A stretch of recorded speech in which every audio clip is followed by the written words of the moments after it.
Hello and welcome to 81 All Out. This is your host, Siddhartha Vaidyanathan, and I would like to thank you for taking the time out to listen to this podcast. We are a crowd-funded endeavor, and you can support us at ko-fi.com. That's ko-fi.com/81 All Out to keep the show going. In the air, Rishabh takes it. India win. He'll come back for the second. India have won the test match. India have won the series. They're going to get back for two. Hello and welcome to the latest episode of the 81 All Out podcast. This is Siddhartha Vaidyanathan at Sidvi on Twitter, and I'm joined by three regulars today to talk about the second test of the India-England series, the second of the two tests that finished in Chennai. The series now standing at 1-1 as the teams prepare for the pink ball test in Ahmedabad starting in a few days. So joining me today, we have Ashoka, Mahesh and Kartikeya, all the regulars who join for the reviews. Hi guys, welcome. Hello. Hello, Ashoka. So, given that you're here, you want to provide your key insights about what just happened on an absolute raging, turning minefield of a shocking pitch? I mean, remember that we had a pod before this where we were talking about 2012 series where England won. And in that, we were mentioning that Dhoni was cribbing that toss shouldn't matter. Finally, 8 years later or 9 years later, his wish was fulfilled. I think we got a pitch where toss is immaterial. The condition of the pitch was same from ball 1 till ball n. And, you know, the best team, the team that could play best on such surfaces won. So I don't know what is this whole thing about English people have aversion to our raging, turning pitches and all.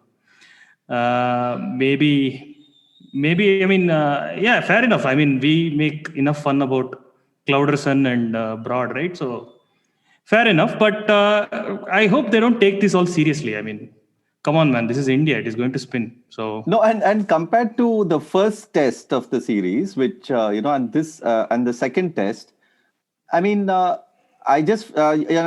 right. I just felt that the second test negated the toss much more than the first test, right? yeah, because if the conditions are same from the first ball till the last ball, I mean, it was spinning there were dust coming off the pitch like half an hour into the play, and it persisted till the last ball was bowled. So the conditions are pretty much same. So toss is immaterial. I mean, if India batted first and they got 300, they shouldn't have. We'll come to that later, but it wouldn't have mattered much. And if you knew how to play in these pitches and either be batting or bowling, you would win. That's all. So it was a fair pitch by my assessment. Maybe the first test wasn't that much fair because the first 3 days, nothing much was happening at all. And all you could do as a bowler was keep control and keep the run flow down and hope the batsmen make mistakes. I think this is a fairer pitch than the first one. So I don't know what this whining is about. They could have, I think England could have been 2-0 had they bowled well. I mean, I don't know what they're talking about. Yeah, I mean, in the same thing, right? We spoke about that 2012-13 series. I mean, England lost the toss in Mumbai and Calcutta on those pitches, still went on to win because they bowled so well. And so Mahesh, let's bring you in here. I guess we can start with the pitch. Too much fuss about too little. Too much fuss is one thing, and I have like when someone says it's a beach, it's a sandpit or whatever. That's one extreme, and that's easy to ignore and dismiss and make fun of. And KD has done a terrific job on his blog in sort of hitting it out of the ground. But the more tricky part is there are people out there who are saying it is not a terrible pitch, but it's still not an ideal. I don't understand that nuanced stance that people have. What are you trying to say? You have the same opinion. You're just hedging yourself, really. It's either a good pitch or a bad pitch. Even about the first test, even the whole notion that the first pitch made toss more relevant and all that is a retrospective take after the match finish. But in the first day and in the first 2 days, if in fact most of the commentary around that was also that, this pitch is not ideal for Test cricket. It's too flat, nothing happening. It's not good for bowlers, and it's not good advertisement for Test cricket. And that's a pattern, right? That's a pattern that you'll see all along. Any pitch which doesn't offer too much to the bowlers in the first 2 days, even if it has a prospect of having a finish with a result, people tend to sort of judge it too much. I mean, every Test match becomes a test for the format. Every Test match is there to prove something for the format. This sort of attitude comes primarily from the so-called Test cricket fans. Like, if you are such a big fan of Test cricket, it's okay to go on with one drawn, boring test. It's fine. But my point is that pitch, they did complain about the pitch on the first 2 days of the first test as well. On the second test, I mean, just a puff of dust. Aesthetically speaking, it doesn't look great on the camera, but I mean, like, people are sweeping out of that puff of dust, balls pitching out of that in that area, and sweep quite well. And that is as good an indication of the fact that it is a very, very battable wicket. What is not an ideal wicket? Like, what is an ideal wicket if that's the case? No, Mahesh, so to add to your point, the nature of a pitch, whether it's good or bad, is only retrospective, right? We only ascribe the quality to the pitch only after seeing the results. If that is the only way of ascribing a quality to a pitch, then it's almost subjective. As long as we are not in that Sabaina Park 98 territory where it was legitimately dangerous for batsmen to continue play, and it was causing bodily harm to players, and both teams agree that should not be the case. Unless that is the case, I think any good pitch, please continue playing, and please keep quiet and start watching the game. Please don't do this punditry, unnecessary. Yeah, but the one point though, which Kartikeya may want to come into it, it is not always retrospective, right? Kartikeya, you have mentioned how control percentages can give us an indication of the pitch even while the match is, in progress. Yeah, that's true. In both the Test matches, England's spinners have been awful, and India's spinners have been good. I mean, let's face it, England have basically one decent spinner. Jack Leach is a fairly decent, experienced spinner. He's played 90 first-class matches now. He's got 300 plus first-class wickets. He's a steady spinner. He can hold a line and length, and he can basically he'll have respectable returns in helpful conditions. But, both the off spinners, Moeen, probably because he's coming back from COVID and he hasn't had any match practice really. In the first innings, both the off spinners, Bess and in this Test match, Moeen, they had just really awful control of length. There were just too many easy boundaries for the Indian batsman. Root cannot really do anything about that. He has no control in the field. So it's like, when you're pulling that many bat balls out of one batting lineup on any pitch, the batting side is going to have to be really unlucky for, like, if all their batsmen get the terrible, unplayable ball. Like, someone is going to survive long enough to score runs because there are so many scoring opportunities. And you can say, for instance, that England are playing this sweep and this, that, and, they have no choice, but they're not getting anything to hit. They're trying to come down the wicket and whatnot and what have you, and it's very hard to do that because Ashwin's control of length is just magnificent. So in the first Test match, they did get lucky in the sense that they got basically one free day of batting where nothing was happening off the wicket at all for anybody, and that was pretty much their margin of victory in the first Test match. In the second, it was basically an innings win, give or take 10-15 runs. So all this is set up for the fact that Rohit Sharma had basically the easiest 100 that anyone has ever scored, right? With this kind of bowling. This one time, I want to side with Rohit Sharma. I thought he should be the man of the match. He should have been the man of the match because, as Kartikeya said, a 320 or whatever India scored eventually proved enough.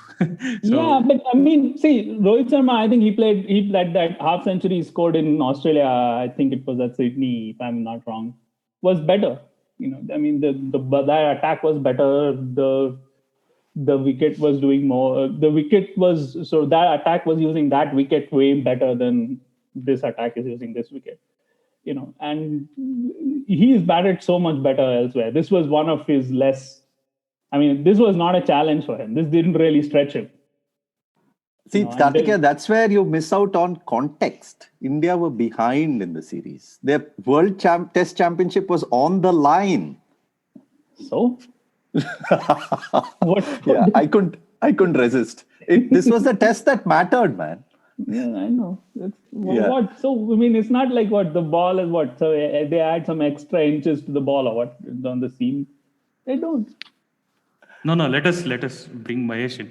He's the only guy who has to speak now. He's like maximum vindicated now. Yeah, I mean, people have been talking about this Rohit Sharma innings quite a bit, and I'm really, really delighted to see that.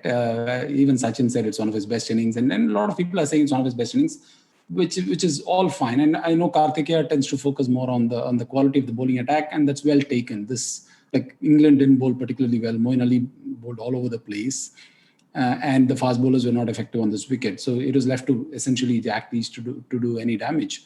Having said that, it was still a tricky pitch to bat on. And in fact, he did a very good press conference at the end of the day, where he was explaining his sort of batting template going into this test on a wicket like this. And it was very revealing of the way he thinks about his cricket, right? I mean, a lot of people tend to give him no credit at all for his cricketing brain, and particularly as a batsman, and kind of dismiss everything that he does as talent or attitude. It just falls into those two buckets: talent being the good thing and attitude being the bad thing. But he very clearly explained that on this wicket, this is what I was expecting, and somebody needed to take initiative to score the runs, and runs mattered a lot on this wicket. I mean, scoring runs at a good clip, because one ball you're going to get where your name is written. And these are the shots that I had in mind. And I tend to play sweep well. And I thought this was a good wicket to, play the sweep a lot more. And he even explained how the two fielders for the sweep were actually fairly deep. And there was nobody in the circle. So even if he ends up top edging it, which let's say, for instance, he did against Nathan Lyon in the last series in Australia, which was dropped, actually. There was a dolly that was dropped. So he was prepared for, top edging the sweep and knowing that it will fall in no man's land. So there's a lot of very clear clarity of thought that Vikram Rathore, for instance, talked about Shubman Gill. That was all there for us to see. And if we didn't see it in the batting, he also helped us by spelling it out in the press conference.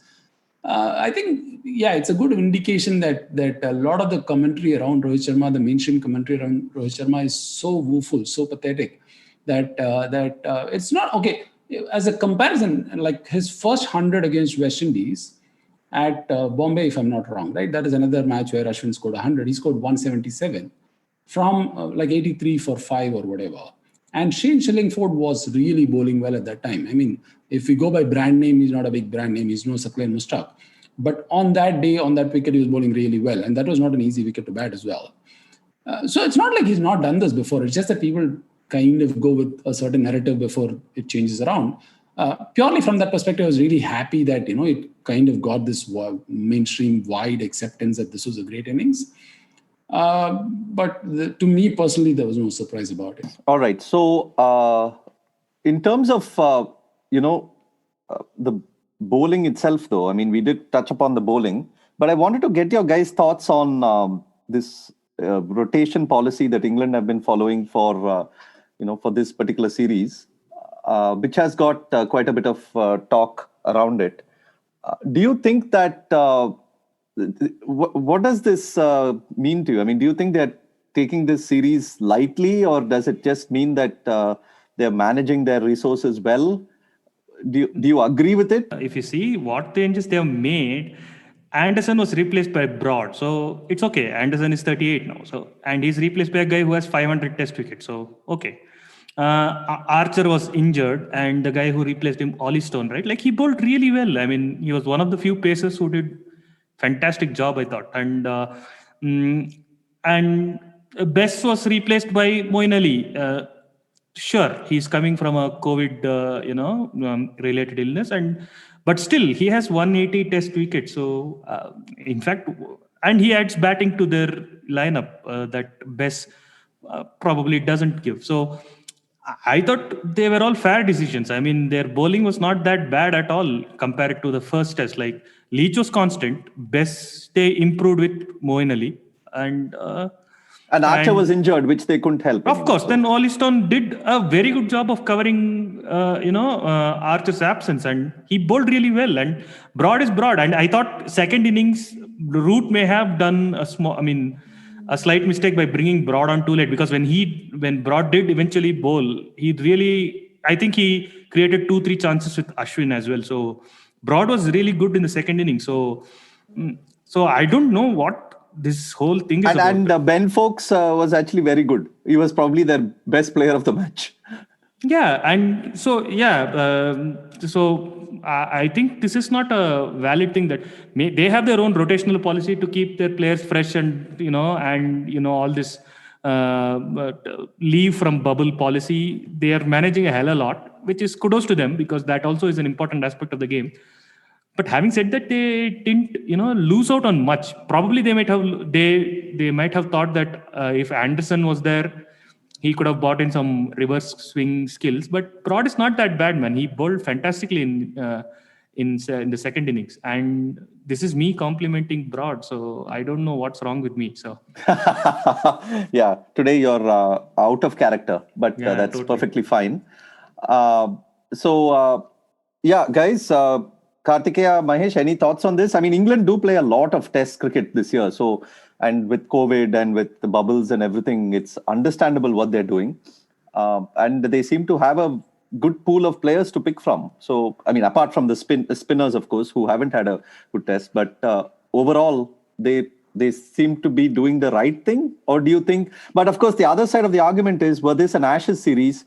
Would they then be doing the same thing, or would they be putting out the best 11 for every single test?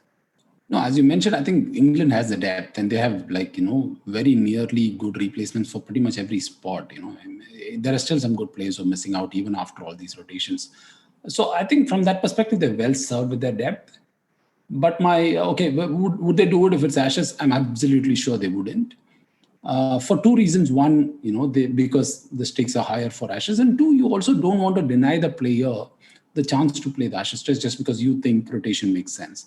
The only concern I have, or only opinion I have on this rotation, is that it makes a lot of sense for multi-format players, but I don't think it makes as much sense for test specialists. And when there are test specialists who have specifically chosen to play test cricket because they understand the workload and whatever, and 17 tests stretched over a year might seem big. I mean, for instance, I was looking at the data. I think in 83, India played 17 tests, if I'm not wrong, along with the World Cup and all kinds of other cricket that was going on. So I don't think it's something, it's a workload that body cannot take. And purely from that perspective, I was a little surprised that test players are being asked to go through this, and perhaps it's disappointing for them as individuals.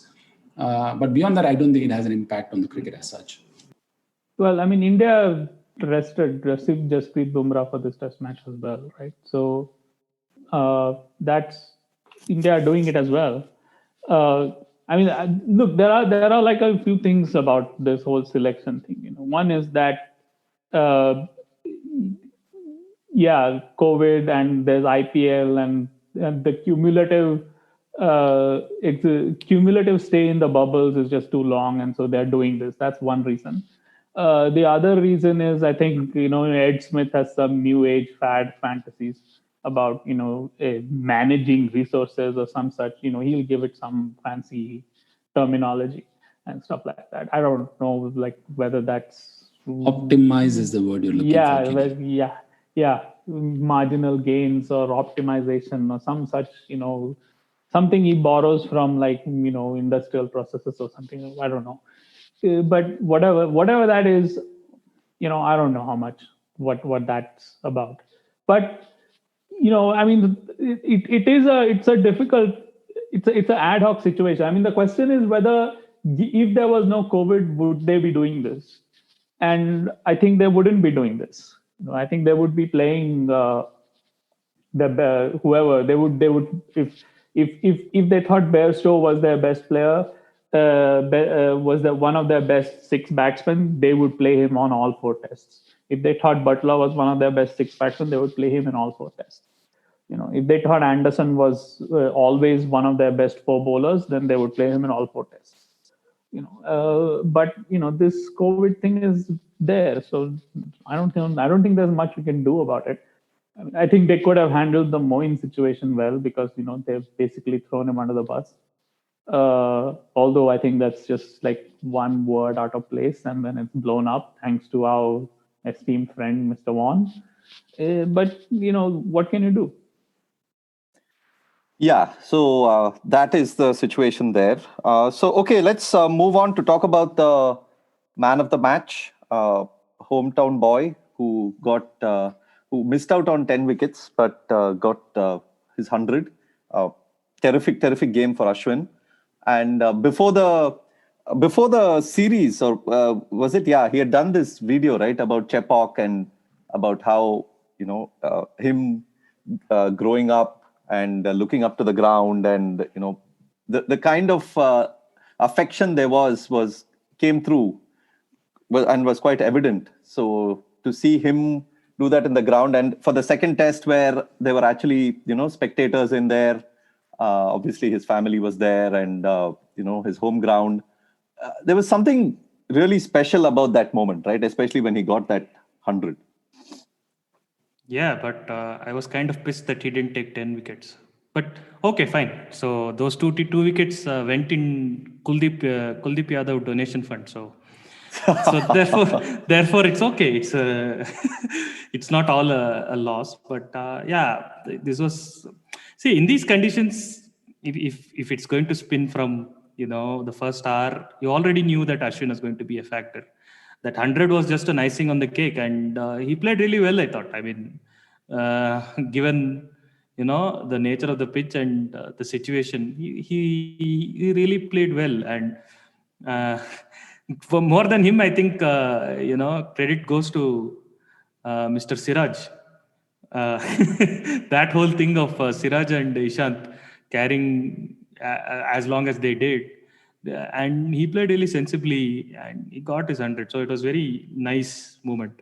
That Siraj moment, just one point, the added value for that was the spectators, right? Like, had that happened in the first test with nobody around, the extra drama wouldn't have come in. So the crowd played that little part towards that also, which was also fun to watch. Yeah, but I have personal tragedies that I'm just 300 kilometers away from the ground. I mean, I really, when I was seeing all that, I was like, shit, I should have actually gone.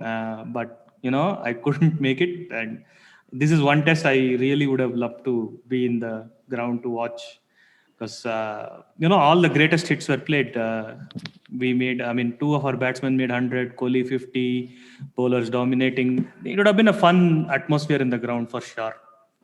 Okay, I like Siraj, and he's really, I like him as a number 11, but calling his batting sensible is stretching it, okay?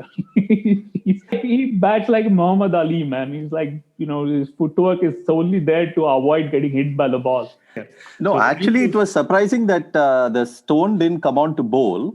And the commentary was saying that, they are probably bowling the spinners because both of them were on 4 wickets at that time. And they were trying to get the 5th wicket for them. But had Stone come on, Siraj might have decided, okay, forget all this sense and sensibility and all. Let's just go for it. Yeah, so talking of Ashwin and Chepauk, one is what he did in the YouTube channel before the Chennai test. But historically, if you look at like every opportunity that he's got to talk about cricket, he always talks about his growing up days. He even talks fondly about his tennis ball days and league cricket. And he's always said that I take a lot of pride in playing for Tamil Nadu. And so in that sense, his relationship with Chennai or Chepauk is very unique in the sense that he's that rare sort of test cricketer who still comes back to the roots and talks about it with the same sort of humility, which has not been the case, at least before this generation. I haven't seen Vijay talk about it, but before this generation, for sure, that's not been the case.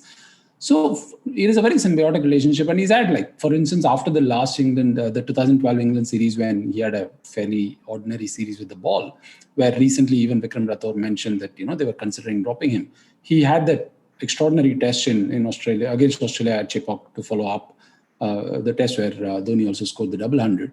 So, but he didn't have such a good time in the next test against England, the last test of the last series, the 5-test series, with the ball, but he did okay with the bat. So for him, it's always been important to do well for Tamil Nadu and do well in Chepauk. And he's mentioned that in many places. Unfortunately, during the peak of his career, he didn't get a lot of tests in Chennai. So this kind of dual test seems to have, made up for some of it. Again, the first test was quite flat, and he was coming off a very, very long, tiring Australia series as well, where he was injured. So even he mentioned that it took him a while to get going. So I'm really glad that he got the second gig as well, and his batting is also coming up quite well after being not at his prime for a while now. And in fact, Bharat Arun mentions that in the chat that he had with Ashwin on the YouTube, saying, this game that you played, this particular Sydney test that you played, will enhance your confidence in your defense, and you'll go on to do bigger things with your batting. Surprisingly, the bigger thing didn't come with the defensive part of it, but more with the aggressive sort of strokes. But I'm surprised how someone like Ashwin, who's not even a frontline batsman, could, implement the sweep so quickly, a shot that he's not played, as he mentioned, for more than 15 years or nearly 15 years. And still execute that so well. So that I think that he had a great test, and he mentioned that slightly funnily that people are not even wearing a mask. That's a serious concern.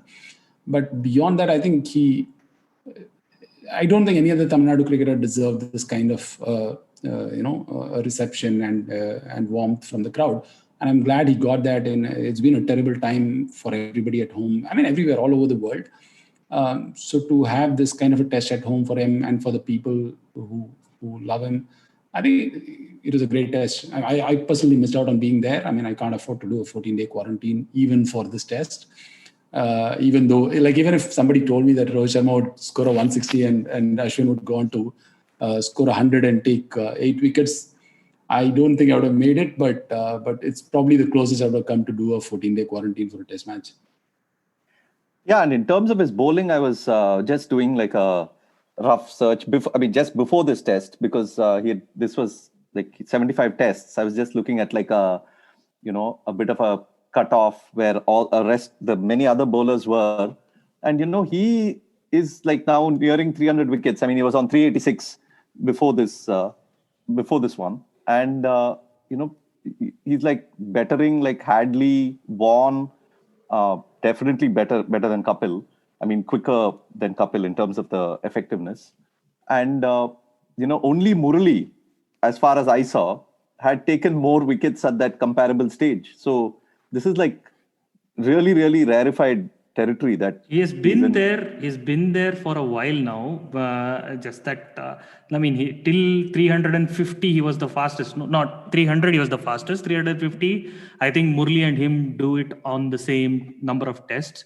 After that, Murli, goes mental for the last 450 wickets. I don't think it is humanly possible to even after that stage. It's impossible to catch up with him.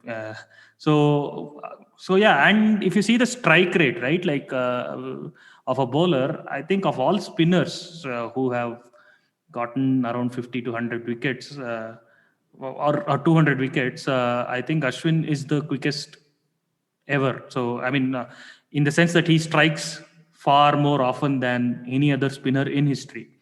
For 200 wickets being the filter, 100 wickets being the filter, I think some 3 people in 1800s do better than him. But for all intents and purposes, he's the strikiest of spin bowlers. And that too over 400 or 390 wickets is a insane statistic, actually. Yeah, it is. But think about it this way, right? Even there, if he had got out early and, India's lead had been like 300 instead of 480, and Ashwin had taken 11 wickets, there's no way they would have made him player of the match. If he had taken 11 wickets and India had won by like 750 runs instead of 300 runs. So it's like, even if he's the greatest contemporary wicket taker in the game, even in all of Test history, only Muralidharan has been more prolific than he has, and that's true. At the comparable stages of their careers. Even then, in cricket, it's always, batsmen do like routine things and they get like player of the match, and bowlers have to take like, 15 wickets to be considered. It's like they tell all lies also on commentary. They say, well, a century is the same as a 5-wicket haul. Well, it's not the same as a 5-wicket haul. Nobody gives the player of the match for 5-wicket haul, test match. So let's say 33 runs for a wicket, which means 3 wickets is like a century. So a 5-wicket haul is more in the range of 140, 150. And our man has 29 150s in 76 test matches. Like if he was, this can't be translated because not all wickets are equal in context. But if it was roughly translated as a batting stat, that guy has 29 centuries in 29 150s, not even centuries. Add another 18 4-wicket haul, that is also a century. So 47 centuries in 76 test matches. That is better than Bradman. I think so. So yeah, of course it's better. Come on. The by the basic structure of the way Test cricket works, having a bowler, a prolific bowler like Ashwin, who's taking over 5 wickets a Test match, is equivalent to having two Tendulkars. Having two or three players of that class in the batting side. Because as you saw in this Test match, the bowlers decide what the batsmen are allowed to do. And England's bowlers allowed Indian batsmen off the hook. They allowed them to score a lot of runs. And Ashwin didn't.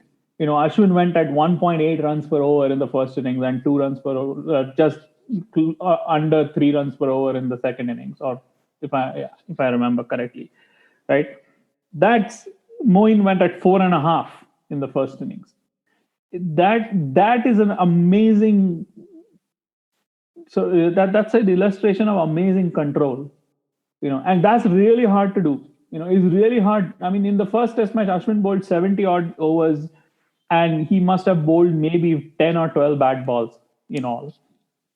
That's incredible skill. It's really, really hard to do that, and it's very hard to observe, and it's very easy to overlook, and we overlook it all the time. Any great wicket-taking bowler like Mohammad Shami, Ashwin, Jadeja, Bumrah, this attack is worth you take every great Indian batsman you can think of and put them together, and this attack is worth more than that. Because it's going to win you more Test matches than any of those guys, and all of those guys put together. Yeah. So one interesting thing before I conclude about Ashwin. So the other day I was listening to some other podcast where I was listening about this 9-time world champion of jiu-jitsu named Marcelo Garcia, and when they apparently his whole thing and he's considered widely as the greatest grappler of all time, and his whole thing to championships and matches is that elimination of mistakes, because at that level, at pro level, the greatest distinguisher or the definition of what your skill ends up being how little you slip up, what is your how much of control that you exercise and how few mistakes that you do. And with Ashwin, I thought that was a great comparison, because sure, the guy has skills and he learns new stuff and he implements them on the go. It's like some kind of an evolving algorithm and all that. But he makes fewer and fewer mistakes as he plays more and more, and that makes it very, very hard for the batsman to face him. Even in that Stokes dismissal, when the referral was happening, he suddenly said 2016 Mohali mein bhi aisa hua tha. So I read that he remembers that, and maybe there was a plan to bowl that length, and it's not like he can make that result happen, but he's on that probability edge. He's on that range of things happening most times, and that makes him like a fabulous bowlers if there is even a sniff of assistance for him in the pitch. So that is something that is phenomenal about this guy, and even to an extent about Bumrah. Bumrah also is like that category of great bowler who's like an evolving guy on the move. In the spell, you can see him improving and narrowing down on the batsman's weakness. So fantastic skills from both these guys, I thought, when I was listening to that podcast. In fact, Murali Karthik asked him about it, right? How do you manage to change your action mid-spell? And he talks about it as a matter of fact. In fact, even during, I think during the second test, Murali Karthik was trying to make sense of Ashwin's extraordinary record against the left-handers. I mean, the angle, the turn away, and the trajectory, and the drift, and I thought he was really not doing justice to this. Then I listened to Ashwin talk about it in the press conference, and he's also talking about it as a matter of fact. And Ashwin doesn't, he never really sort of just phones his press conferences, and he talks in fair amount of detail, and he treats audiences and the press like adults, and he explains that. So I was a little surprised that he didn't offer more insights into why he's so effective against left-handers. In fact, he mentions that even left-arm sort of orthodox spinners have that advantage against right-handers. But it's not quite the same, right? I mean, nobody's had the kind of success that he's had against left-handers. To some extent, you understand why it is the case. But beyond that, there's so much going on with that guy's, action and what he does with subtle changes. Like recently, somebody posted a YouTube video of a Sky interview with him. Not quite a masterclass, but just a mini segment where I think Ian Ward, is trying to get Ashwin to talk about his variations. So he takes one ball where he tries to push it in and push Alistair Cook back. And the next ball is that perfect $1 million ball where he gives it a loop, and then the perfect drift, and it pitches and turns away and takes off stump. And Ashwin begins to explain it, and he's trying to focus on more about why the grip matters and why cocking the wrist a particular way matters way more than how the index finger rolls over the seam. And that is quite revealing because, a lot of the times when spinners talk, in fact, Murali Karthik was talking about Moeen Ali's change in action. He was going about the first principles, but at the same time, he stopped short of saying he's not following the first principles. He said each spinner finds his own rhythm. And listening to Ashwin after that makes a lot of sense. And so in a lot of ways, we don't understand the intricacies of what he does at all. And it's still a puzzle. I mean, the first principles we understand, but beyond that, in fact, there was another example that he showed, and he said, how do you get so much power out of your thumb and the middle finger when you're bowling the carom ball? And they were showing a ball, and he says it's not even a carom ball. So within that variation, he's distinguishing, one type of carom ball from another one where he's trying to get it to sort of slide away from the left-hander. So there's a lot going on. I mean, he gave a very detailed interview of his bowling action changes that he's worked with Bharat Arun to Karthik, for instance, when he did their long-form piece. But beyond that, I don't think we've gotten a lot. And Ashwin is someone who's more than happy to talk about it, right? Like for instance, was it Couch? I think he tried to ask Pujara about the way he played spin.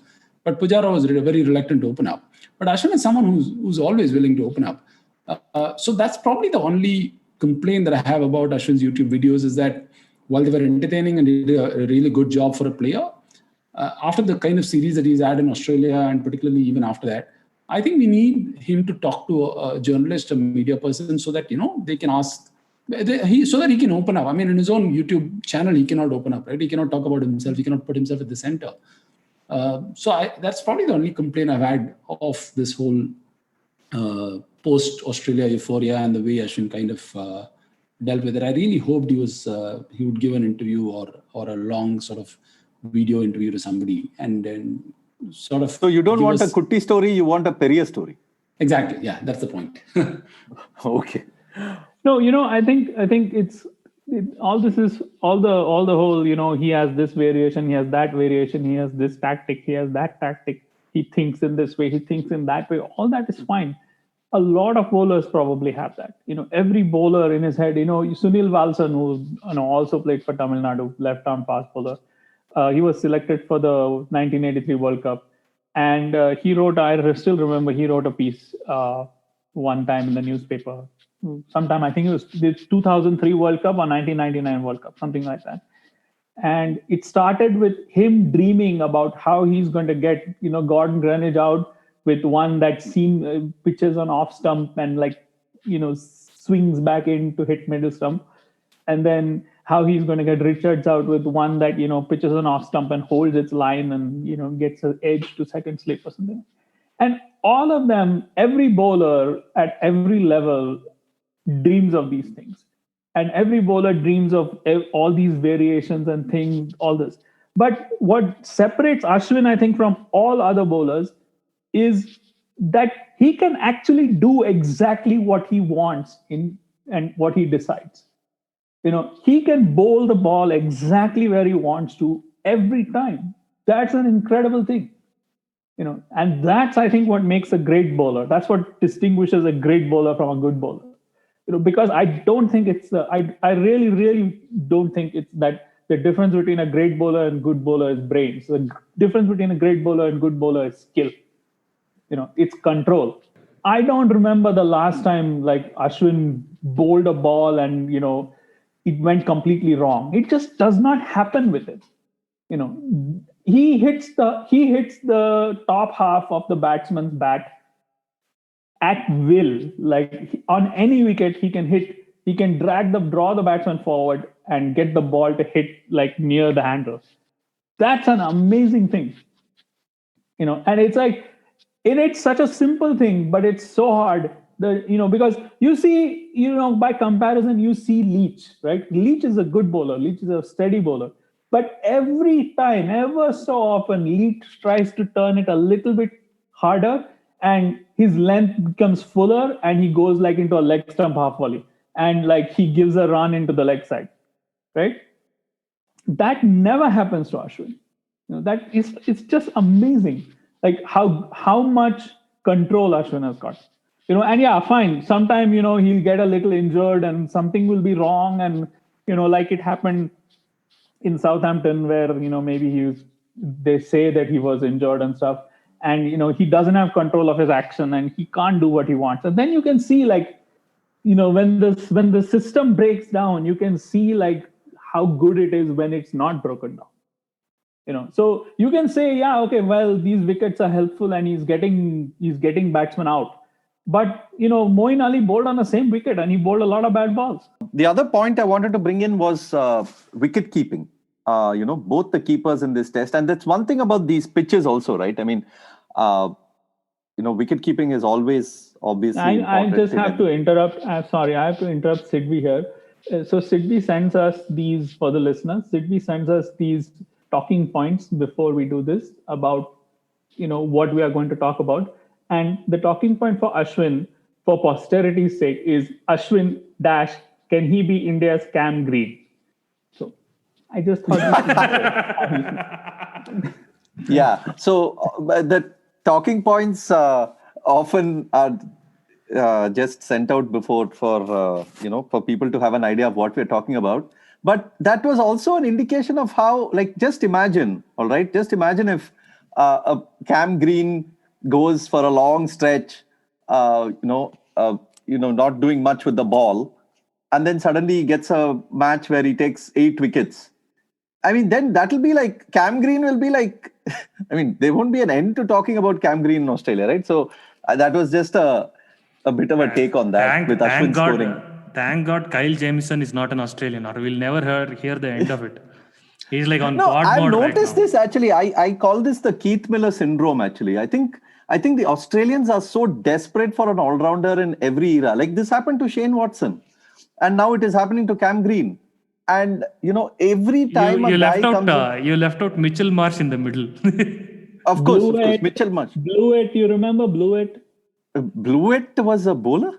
He could bowl, I know, but was he an all-rounder? Glorious Sachin straight drive. They wanted him to be. Yeah, and it's almost like every time a guy comes along who can bat and bowl, that's it. I mean, the hype and the pressure around him is insane, man. It's like India. Like India used to wait for the next Kapil Dev, and any guy who could bowl more than 135 used to be like, okay, the next great thing that since whatever. Yeah, so now I think we can finally move on to wicket keeping. And the point I was trying to make is how on these kind of pitches, wicket keeping becomes that much more amplified.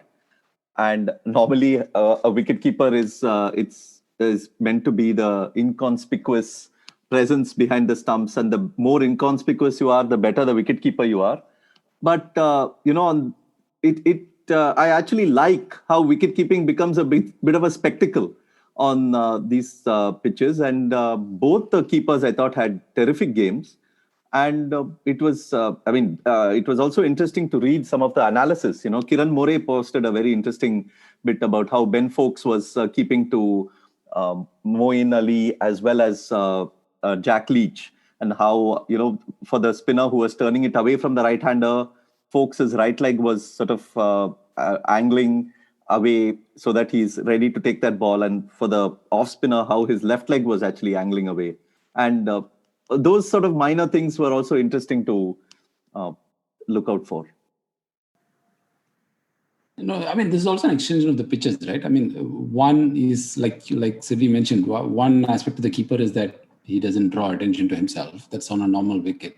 But in a wicket like this, it's where he also is made to look spectacular. And purely for that reason, you need these wickets, if not for any other reason, because you need to. This distinguishes the skills so beautifully. And Ben Foakes, even before he did all those spectacular things, Deepdas Gupta was on commentary, and he kept on talking about his technique and how he's always, his hands are always staying low. Even when he gets up, the hands follow quite late. And it looks a little unconventional. Sometimes he turns around, he anticipates a lot, he moves around quite a lot. But the hands... he doesn't do a full squat. He doesn't go down all the way was, I think, Deepdas Gupta's point. Yeah, that's what he was explaining. But the hands are low, even though he doesn't squat fully, but the hands remain low. But the transformation in punts is quite amazing. Right? So is it a one-off? I don't know. It's not just the stumpings.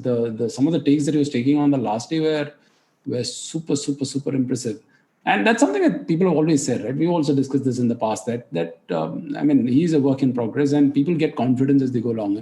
Dhoni didn't start out as good a keeper as he ended up to be. Even someone like BJ Watling did not start out to be a good keeper, but went on to become a very, very handy keeper. So in that sense, I think Pant needed his time settling in, but I was super impressed with his match behind the stumps. I don't know. I think Ben Foakes was basically the only decent thing English commentators could think of talking about. So they talked about it incessantly. They asked everybody under the sun what they thought of Ben Foakes' keeping. It was a good keeper. I think if you had Saha behind the stumps in this wicket against bowler keeping to Ashwin and Akshar Patel and Kuldeep Yadav, you would not even have noticed him, because he's just a class keeper. Actually, if England were playing well in this test match, and if England had, for example, won this test match, you probably wouldn't have heard so much about Ben Foakes either, even though he would have been equally good. There are good keepers, but both Foakes and Saha are eventually going to fall victim to the whole balance problem, because England are going to play the better batsman wherever they can get away with, and India are going to play Pant because basically Pant is a genius. And it's the same thing that happened to Dinesh Karthik is going to happen to other terrific Indian keepers, because they are competing with essentially a generational, an out of this world talent. The previous generation, they were doing it with Dhoni, and now they're doing it with Pant. I think Foakes is actually quite competent, man. The difference between Foakes and Butler, who's averaging around 30 in tests for an extended period of time, is not that great a gap than, say, Saha and Pant. Pant can actually, Pant is actually a superior batsman than Saha. But Foakes has a chance, I think. And I am kind of partial to Foakes, even though I am not like a Butler hater or whatever, but I am kind of partial to Foakes, and I've been since I watched that century. It was fantastic innings in Sri Lanka. The point about Saha, right? That's another reason. I don't think if you take this Indian team out, and when I say Indian team, this Indian team at home, because they're so strong, they can afford to not mess with the balance. And, in fact, Saha had a fairly good stretch of tests where he was preferred over Pant, which I don't think any other team can afford to do that at the moment. So, and the fact that I think Karthikeya's point is very valid that, had Saha been selected for this, we wouldn't have even noticed. That's how good he is. And again, the reason why Saha is special, why we talk so highly of him, is also because the difference in skill between him and the next best keeper comes out very clearly on these wickets. So, I mean, to actually have a problem with these wickets, you got to be a really ridiculous fan of Test cricket. I mean, you got to have a very, very narrow prism of what Test cricket is. And if that is the narrow prism that you're supporting, I mean, really, you're just congratulating yourself for being a Test cricket fan rather than being a fan, actually. Yes. So let's, we've covered most of it, but I wanted to definitely talk about that Kohli innings. We spoke about mistakes and eliminating mistakes and things. I mean, Kohli has almost taken it to a new level, man. I mean, what was that? I mean, forget that. There was also that innings in the first test in Chennai, with the final innings, before he got that ball. 3 innings now, I think. I think it's 70 in Australia, 70 here in first test, and 60 here. I think this was like the control that he had over the innings until it ended. I mean, he doesn't have like big scores to quantify that, but he was like, he was in another plane altogether. I thought he was batting with such assuredness, and he was. It was fantastic to watch, actually. And the law of averages caught up with him, but because if he had scored 3 200s or 3 150s, everyone would be talking about it. But these 70s that he made, these 3 innings, it was like all 3 were like brilliant.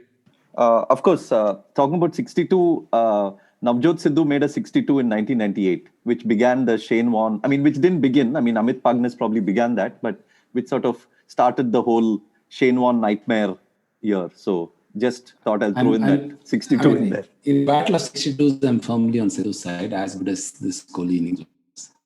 Oh yeah. Sidhu for life. Sidhu for life, yeah. Particularly that 62. Yeah, I think it was a great innings in terms of playing in a very tough condition. But again, like Katie mentions, I don't think the bowling was great. Plus, the situation was like, India had nearly a 200-run lead, and that kind of liberates you to some extent. And Kohli being Kohli, you can't underestimate the guy. He's the 70 that he scored in Adelaide, the 70 that he scored last time. In fact, even when we were talking about it during the course of the innings. The innings that reminded me of the most is the 41 that he scored in Joburg. That was an exceptional innings. That was one of those great sort of mini epics that we've seen in cricket. And particularly, I think in terms of my favorite Kohli innings, it would probably be that. And the ball was bouncing up and down, was jagging off the pitch. He was in so much control in that innings. Like Shastri's favorite term, he was seeing a ball like a football.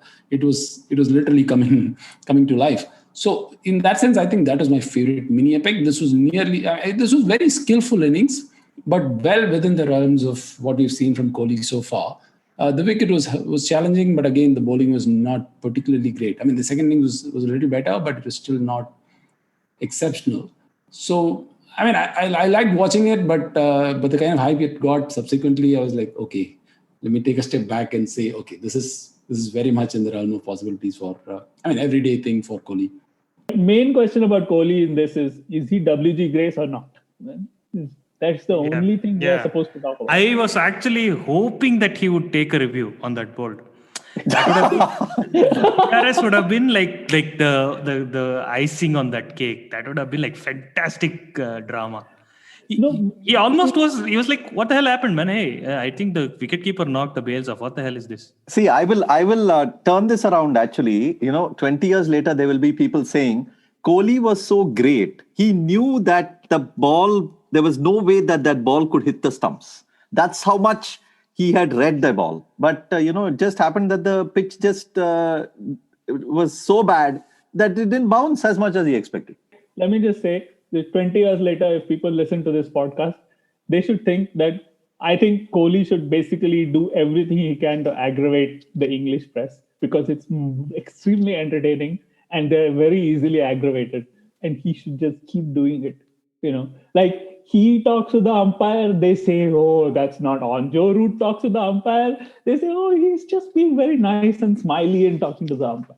But he got damn pissed, dude. Kohli, I was like laughing when he was arguing with the umpire about that route LBW. It was so He's funny. not pissed. He's a captain. He has under DRS now. That is all allowed. They have legitimized dissent in DRS. You cannot both want DRS and then say, well, now we should the players that we don't like should be held to standards which are from 20 years ago. That's not on.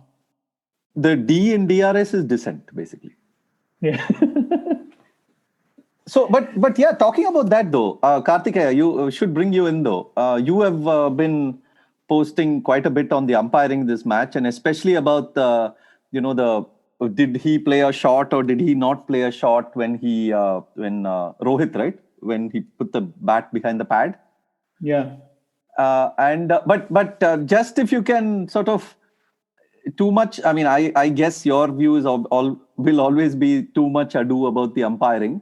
But was there any particular sort of talking point that made it interesting? For me personally, it was the Rahane dismissal, because, and we discussed it as well. Kartikeya and I spoke about it on in message, and the fact that the third umpire didn't roll on to the footage to see whether he had gloved the ball.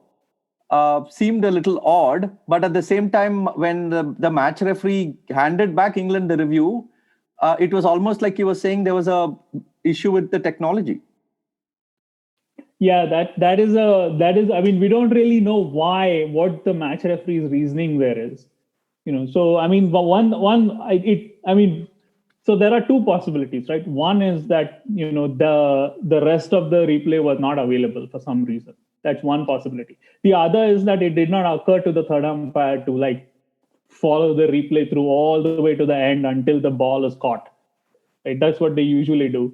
Right. So I mean, in a sense, there was a general sense in all the reviews that that the TV umpire was conscious that he should not waste too much time in the review, and just the minute he thinks he can give a decision, he should give it. So there was may have been a little bit of haste. I don't know. But so the referee, Srinath, he can restore a review if there's a breakdown in the machinery. But he can't restore a review because the umpire has made a mistake. At least, let me actually rephrase that. The rules are silent on that question. The rules don't say that he can or he can't, what he can or can't do if the umpire makes a mistake. The rules do not, as a rule, say, to what extent the referee can overrule umpires, because that's not the relationship between the referee and the umpires. The referee is not there to scrutinize the umpires, right? The referee is there to scrutinize the players. So the rules are silent. So I don't know whether you can say that, there is some overarching discretion which the referee has, which he used. It's possible. My basic attitude to umpiring is you have to ask the question, when it is a question of interpretation, you have to ask the question, is the umpire's interpretation reasonable? Because what the umpire's interpretation is. The umpire decided that he has played a shot. Now, you may disagree, but that's not the point.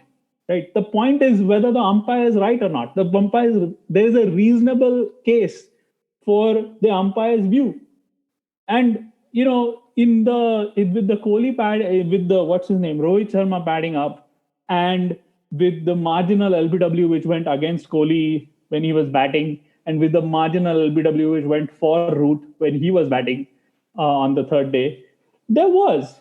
So that's the end of the matter. I mean, there's not controversy. I mean, okay, you're right that basically in the Rahane situation, the umpire clearly made a mistake. I mean, that is a clear oversight. But that's one mistake in a test match. It's going to happen. You can't, these are very good umpires. I mean, actually, one of the things I noticed in these two test matches is how good the umpires are.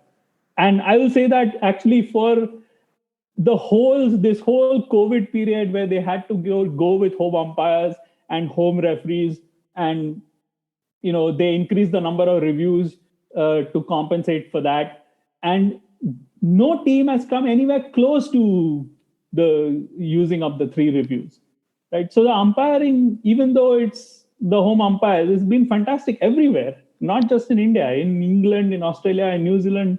It's been terrific. In Bangladesh, in Pakistan. In Bangladesh, yeah. Although I think in Bangladesh recently, I think Illingworth was there for some reason. I don't know why. I think a small thing happened. I think this was Pakistan and South Africa recently, where I think they went for an appeal, and the umpire said that in that particular end of the wicket, the Snicko was not working for a short while, or maybe the DR system was not working for a short while. So there was some conversation, and they moved on. But I'm just saying this to make a point that with technology also come technical faults. So yeah, because it's you're relying on the whoever providing the broadcast, no, is for that for the machinery. Yeah, I mean, I'm surprised. I mean, and I think it's high time that news organizations and cricket, especially cricket-specific organizations, start having a umpiring correspondent. Man, I mean, every day of cricket there is so much of talking point around umpiring. Why not have a guy who's just covering umpiring? I mean, KD, that could be your dream job, but other than that, yeah, that would be. But actually, the alternative service in Australia, I think Seven Cricket, it's called. They are the one station which actually they hire an umpire as part of their broadcasting crew. So I think Taufel was giving like capsule reviews of like questions which arose during the game. That was very nice, I thought.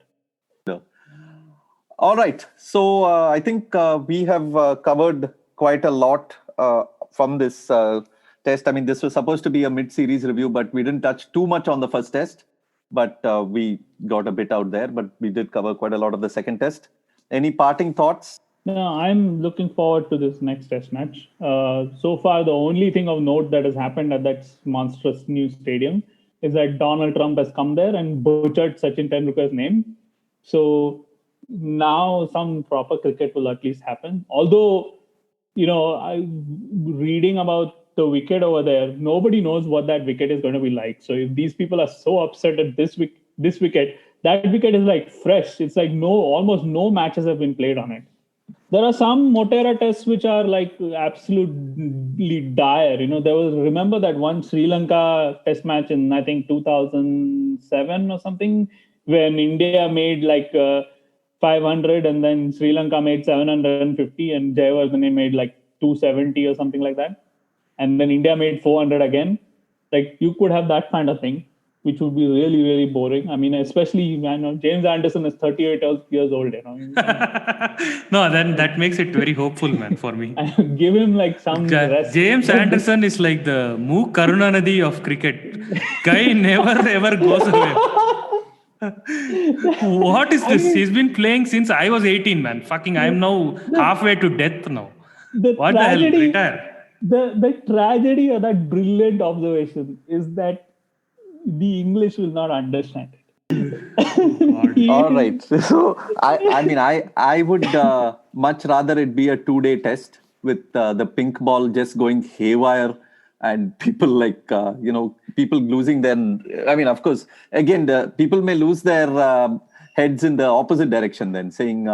Again, another pitch not ideal for test cricket and all that. But yeah, maybe even a half-day test with like 40 wickets falling. But please, no more than 2 wickets for Anderson. I can't stand it.